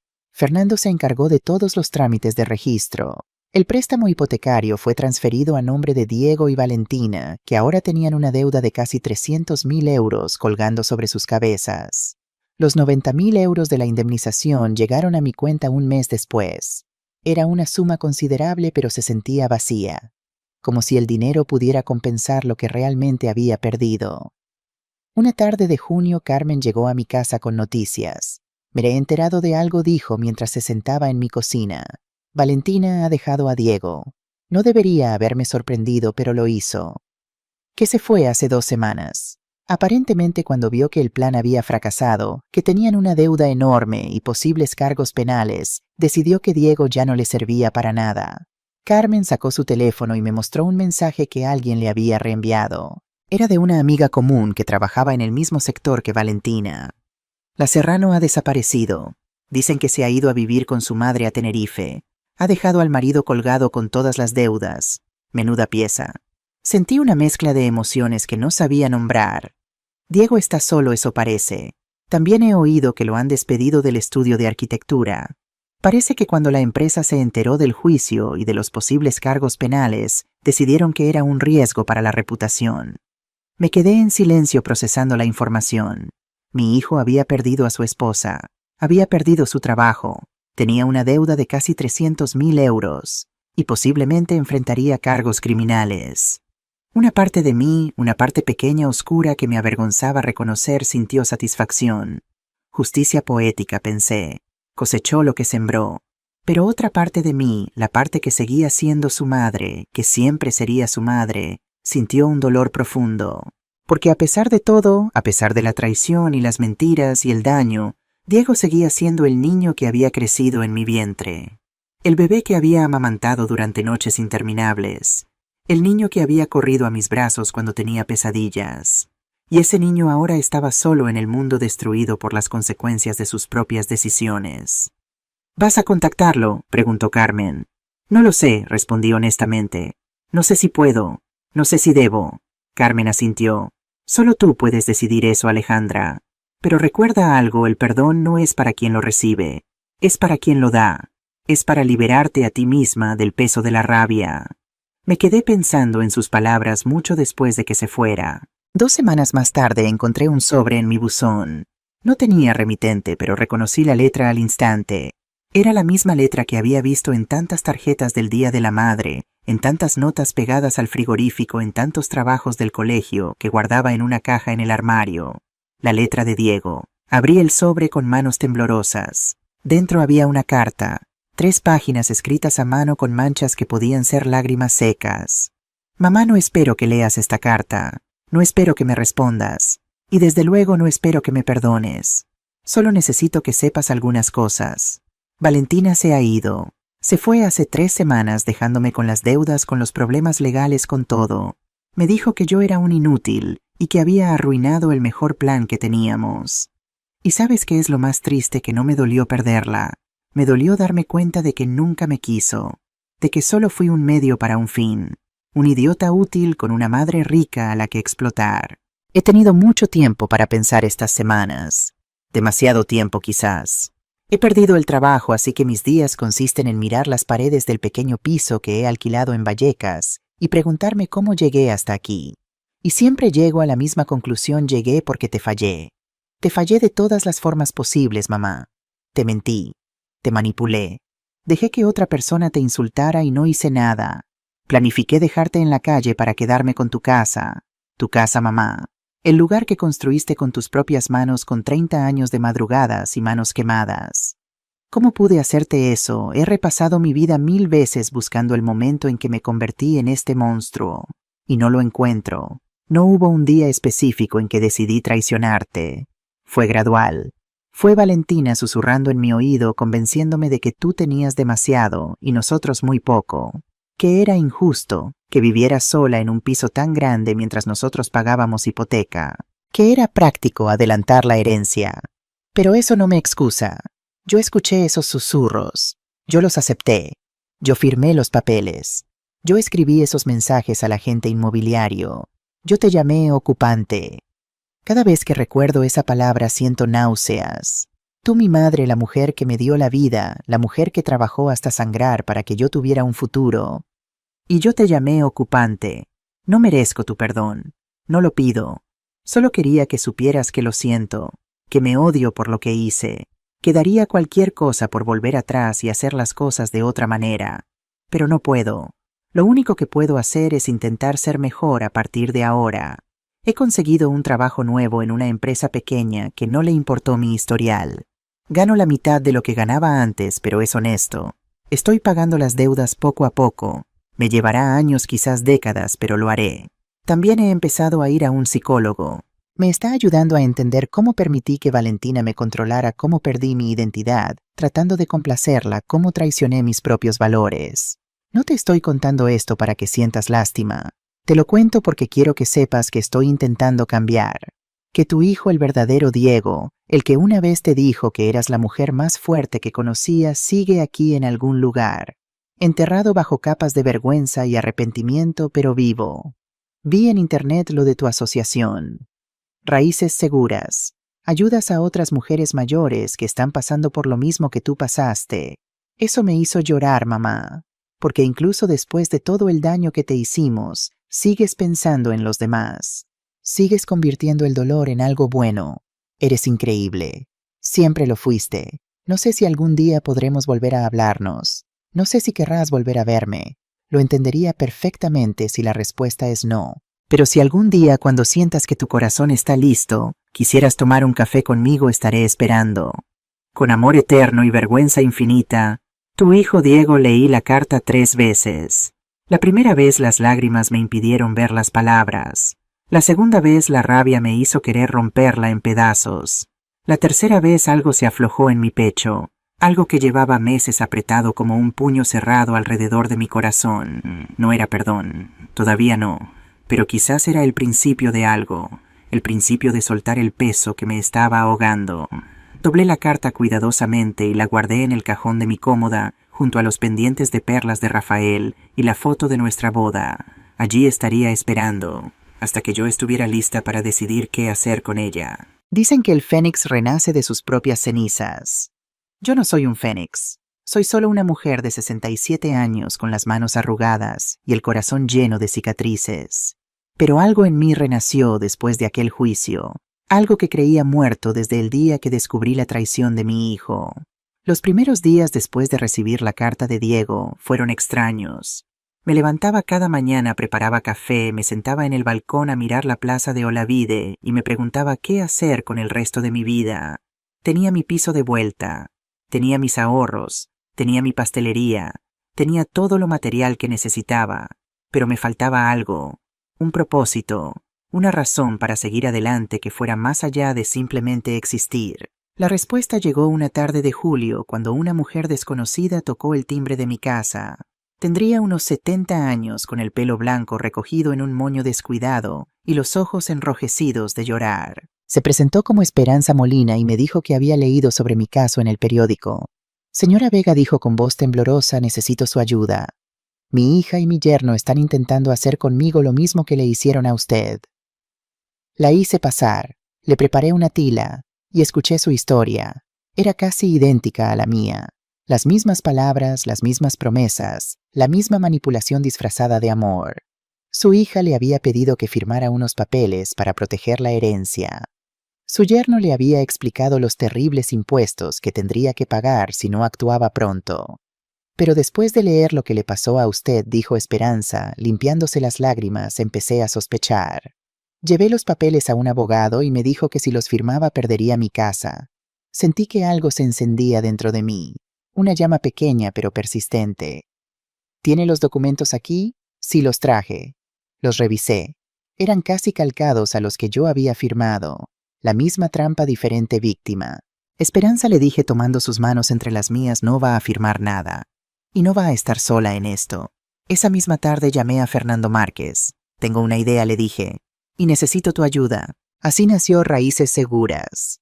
Con 30.000 euros de mi indemnización alquilamos un pequeño local en el barrio de Lavapiés. 2 habitaciones, una cocina diminuta y un baño que había visto tiempos mejores. Pero era suficiente. Fernando convenció a 2 abogados jóvenes de su despacho para que donaran algunas horas al mes. Elena Castillo, la fiscal que había llevado mi caso, se ofreció como asesora voluntaria. Carmen dejó su trabajo en la pastelería para ayudarme a coordinar todo. Abrimos las puertas en septiembre. El primer día vinieron 3 personas, el segundo 5. Para finales de mes teníamos lista de espera. Mujeres mayores en su mayoría, viudas, divorciadas, solteras. Mujeres que habían trabajado toda su vida para construir algo y que ahora veían como sus propios hijos, nietos o sobrinos intentaban arrebatárselo.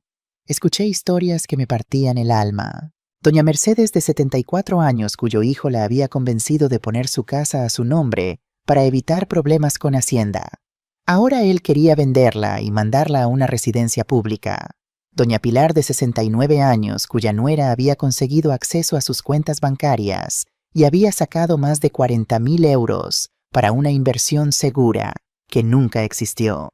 Doña Consuelo, de 71 años, cuyo nieto la había amenazado con no volver a traer a los bisnietos si no le prestaba dinero. Un préstamo que por supuesto nunca pensaba devolver.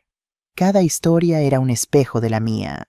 Cada mujer era yo misma en otra vida, en otra circunstancia. Y ayudarlas se convirtió en mi razón de vivir. Pero no todo era asesoría legal. También quería crear comunidad. un espacio donde las mujeres mayores pudiéramos sentirnos valoradas, útiles, vivas. Por eso empecé los talleres de repostería los sábados. Cada fin de semana abría las puertas de mi pastelería y enseñaba a otras mujeres a hacer torrijas, bizcochos, tartas de Santiago. No cobraba nada, solo pedía que trajeran ganas de aprender y de compartir. Al principio vinieron 5 mujeres, luego 10, luego 20. Tuve que dividirlas en grupos porque no cabían todas en mi cocina, pero lo más importante no era la repostería, era lo que pasaba mientras amasábamos juntas.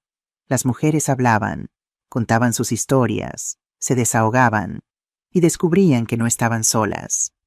Una tarde, mientras decorábamos galletas de Navidad, una mujer llamada Rosario rompió a llorar. «Perdónenme», dijo secándose las lágrimas con el delantal.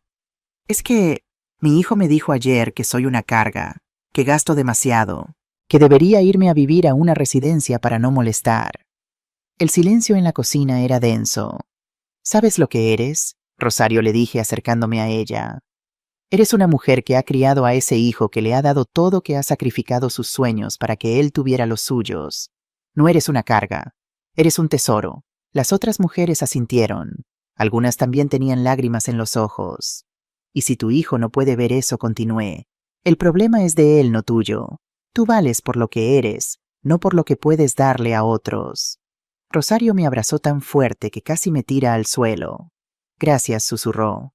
Hacía años que nadie me decía algo así. Esos momentos, esos abrazos, esas lágrimas compartidas, valían más que cualquier indemnización judicial. Pasaron 6 meses desde el juicio. La carta de Diego seguía en el cajón de mi cómoda sin respuesta. La había leído tantas veces que conocía cada palabra de memoria, pero cada vez que pensaba en contestar algo me detenía. Miedo quizás, o rabia residual, o simplemente el peso de una herida que todavía no había cicatrizado. Una noche de febrero, mientras cenaba sola en mi cocina, sonó mi teléfono. Número desconocido. «Diga, mamá», la voz de Diego, más grave de lo que recordaba, más cansada. No respondí inmediatamente, solo escuché su respiración al otro lado de la línea. «Sé que no quieres hablar conmigo», continuó él. «Lo entiendo, pero necesitaba escuchar tu voz, aunque solo fuera un segundo». Cerré los ojos. Sentí como el corazón se me apretaba en el pecho. «¿Cómo conseguiste este número?», pregunté. Mi voz sonaba fría, distante. No era intencional, pero tampoco pude evitarlo. «Carmen», le supliqué durante semanas hasta que aceptó dármelo. «Carmen, ya tendría una conversación con ella. Diego, no sé si estoy preparada para...». «Lo sé», me interrumpió. «No te pido que me perdones. No te pido que volvamos a ser lo que éramos. Solo quería que supieras que sigo aquí, que sigo intentando ser mejor, que no pasa un día sin que piense en ti». El silencio se extendió entre nosotros como un océano. «¿Cómo estás?», pregunté finalmente. Las palabras salieron antes de que pudiera detenerlas. «Sobreviviendo. Trabajo 12 horas al día para pagar las deudas. Vivo en un piso de 40 metros cuadrados en Vallecas. Pero estoy bien, mejor de lo que merezco. Y Valentina, no sé nada de ella desde que se fue. Ni quiero saberlo». Otro silencio. «Mamá, leí sobre tu asociación. Raíces Seguras. Vi las fotos en internet, los testimonios de las mujeres a las que has ayudado. Me hizo llorar. ¿Por qué? Porque incluso después de todo lo que te hice, sigues siendo la misma persona. Sigues convirtiendo el dolor en algo bueno. Sigues pensando en los demás antes que en ti misma». Sentí que las lágrimas empezaban a formarse en mis ojos. Las contuve. «No lo hago por altruismo, Diego. Lo hago porque necesito un propósito. Porque si me quedo quieta pensando en lo que pasó, me ahogo. Lo sé, y eso te hace aún más increíble». No supe qué responder. «Mamá», continuó Diego, «no te voy a presionar. Si no quieres volver a hablar conmigo, lo entenderé. Pero si algún día cambias de opinión, si algún día sientes que puedes verme sin que te duela demasiado, estaré esperando». Colgó antes de que pudiera decir nada más. Me quedé sentada en la cocina durante horas con el teléfono en la mano, mirando la oscuridad por la ventana. 3 semanas después le envié un mensaje. «Sábado, 5 de la tarde. Café comercial. Si llegas tarde, me voy». Su respuesta llegó en segundos. «Allí estaré». El café comercial era uno de esos lugares con historia. Mesas de mármol, espejos antiguos, camareros que te llamaban señora con respeto genuino. Rafael y yo solíamos venir aquí los domingos hace una eternidad. Llegué 15 minutos antes. Me senté en una mesa cerca de la ventana, pedí un cortado y esperé. Diego apareció a las 5 en punto. Ni un minuto antes ni un minuto después. Estaba más delgado de lo que recordaba. El traje que llevaba le quedaba grande, como si hubiera perdido peso dentro de él. Tenía ojeras profundas y algunas canas que no había visto antes en su pelo oscuro. Pero sus ojos seguían siendo los mismos, los ojos de mi hijo. Se sentó frente a mí sin decir nada. El camarero vino, él pidió un café solo y volvimos a quedarnos en silencio. «Gracias por venir», dijo finalmente. «No me des las gracias todavía. No sé por qué estoy aquí. Yo tampoco sé por qué aceptaste verme, pero me alegro de que lo hayas hecho». Le miré fijamente. Busqué en su rostro al niño que había sido al adolescente que me abrazaba cuando tenía pesadillas, al joven que me dijo que era la mujer más fuerte que conocía. Estaba ahí en algún lugar, enterrado bajo capas de vergüenza y arrepentimiento. «Diego», dije lentamente, «voy a decirte algo y necesito que escuches sin interrumpir. ¿Puedes hacer eso?» «Sí». Respiré hondo. «Lo que me hiciste fue imperdonable. Me quitaste la paz. Me quitaste la confianza. Me hiciste dudar de mi propio juicio. Me hiciste sentir que 30 años de amor y sacrificio no habían significado nada para ti». Diego bajó la cabeza. Vi cómo apretaba los puños sobre la mesa. Hubo noches en que me despertaba a las 3 de la mañana pensando en ti de niño, recordando cuando venías a mi cama porque tenías miedo de los monstruos. Y me preguntaba, ¿en qué momento ese niño se convirtió en alguien capaz de hacerme tanto daño, mamá? Déjame terminar. Asintió sin levantar la vista. Pero también he aprendido algo en estos meses. He aprendido que el rencor es un veneno que solo mata a quien lo toma. He aprendido que aferrarme a la rabia me estaba destruyendo más a mí que a ti. Y he aprendido que el perdón no es algo que se da porque alguien lo merezca. Se da porque una misma necesita soltar el peso. Levanté su barbilla con mi mano obligándole a mirarme. «No voy a fingir que nada pasó, Diego. No vamos a volver a ser lo que éramos. Eso está roto, y algunas cosas rotas no se pueden reparar». Las lágrimas rodaban por sus mejillas. No intentó esconderlas. «Pero tampoco voy a cerrarte la puerta para siempre. Porque eres mi hijo. Porque te quise durante 34 años y no puedo simplemente apagar ese amor como si fuera una luz. Porque creo, aunque me cueste admitirlo, que la persona que me escribió esa carta es alguien que realmente quiere cambiar. Lo quiero, mamá. Te lo juro. Cada día intento ser mejor. Entonces demuéstramelo. No con palabras. Con acciones. Con tiempo. Con la clase de hombre que decidas ser a partir de ahora». Diego asintió limpiándose las lágrimas con el dorso de la mano. Esto significa que vamos a intentarlo. Despacio, sin prisas. Un café de vez en cuando, una conversación honesta, un paso cada vez. Y si me demuestras que has cambiado de verdad, quizás algún día podamos construir algo nuevo entre nosotros. Y si te decepciono otra vez, entonces habré aprendido una lección dolorosa, pero al menos lo habré intentado. El camarero trajo nuestros cafés. Diego y yo nos miramos por encima de las tazas humeantes. «Gracias, mamá», susurró. «Gracias por darme una oportunidad que no merezco». «No me las des todavía», respondí. «Tienes mucho que demostrar». Pero cuando tomé el primer sorbo de mi cortado, algo se aflojó en mi pecho. Un nudo que llevaba meses apretado finalmente empezó a deshacerse. No era perdón completo. Todavía no. Un año después del juicio, mi vida era irreconocible. Raíces Seguras había crecido más de lo que jamás imaginé. Habíamos ayudado a más de 60 mujeres a proteger sus patrimonios. 12 casos habían llegado a juicio y habíamos ganado 9 de ellos. 3 de las mujeres que habíamos asesorado ahora eran voluntarias en la asociación ayudando a otras como ellas habían sido ayudadas. Los talleres de repostería se habían convertido en un fenómeno local. Una periodista del El País escribió un artículo sobre nosotras titulado «Las abuelas que hornean justicia», y de repente teníamos listas de espera de 3 meses. Pero lo más importante no eran los números ni los titulares. Lo más importante eran las historias. Doña Mercedes recuperó su casa y ahora vivía en ella con una inquilina joven que le hacía compañía a cambio de un alquiler reducido. Estaba más feliz que nunca. Doña Pilar había denunciado a su nuera y recuperado la mayor parte del dinero robado. Había cortado relaciones con esa rama de la familia, pero decía que se sentía más libre que en 20 años. Doña Consuelo había aprendido a decir no a su nieto.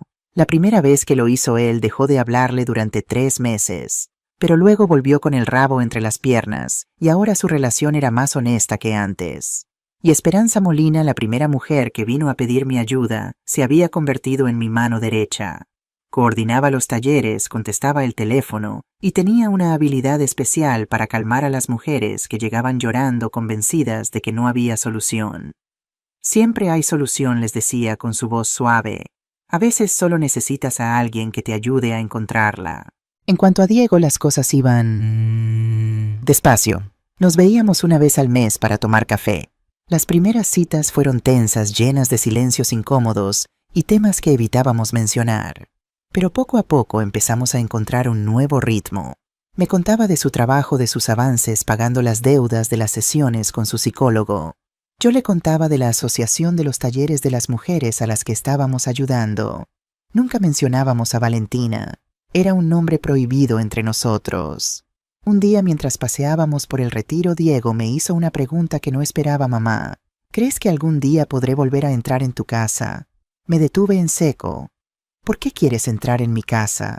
Porque cuando era niño tu casa era mi lugar seguro, el sitio donde me sentía protegido, querido. Y sé que yo mismo destruí eso, pero echo de menos ese lugar. Le miré durante un largo momento. Todavía no, Diego. Todavía no estoy preparada para eso. Asintió aceptando mi respuesta sin protestar. Lo entiendo, pero cuando lo estés, si alguna vez lo estás, me gustaría volver a ver los geranios de tu balcón. Sentí un pinchazo en el corazón. Los geranios. Esos malditos geranios rojos que cuidaba desde hacía años, que Diego había regado de niño mientras yo horneaba en la cocina. Algún día dije, quizás algún día. Hoy hace exactamente 1 año del juicio. Estoy sentada en mi balcón con una taza de café entre las manos, mirando cómo el sol se pone sobre Madrid. Los geranios brillan rojos en la luz dorada. Abajo, en la plaza de Olavide, los niños juegan mientras sus abuelas los vigilan desde los bancos. Todo parece igual que siempre. Pero yo he cambiado. Ya no soy la mujer que firmó aquellos papeles hace 18 meses confiando ciegamente en su hijo. Tampoco soy la mujer destrozada que lloró durante horas en el despacho de Fernando cuando descubrió la verdad. Soy alguien nueva, alguien que ha pasado por el fuego y ha salido transformada. ¿Qué he aprendido en este viaje? He aprendido que el amor de madre es el más poderoso del mundo, pero también puede ser el más peligroso si no ponemos límites. He aprendido que confiar no es lo mismo que ser ingenua, que podemos amar con todo el corazón y aún así mantener los ojos abiertos.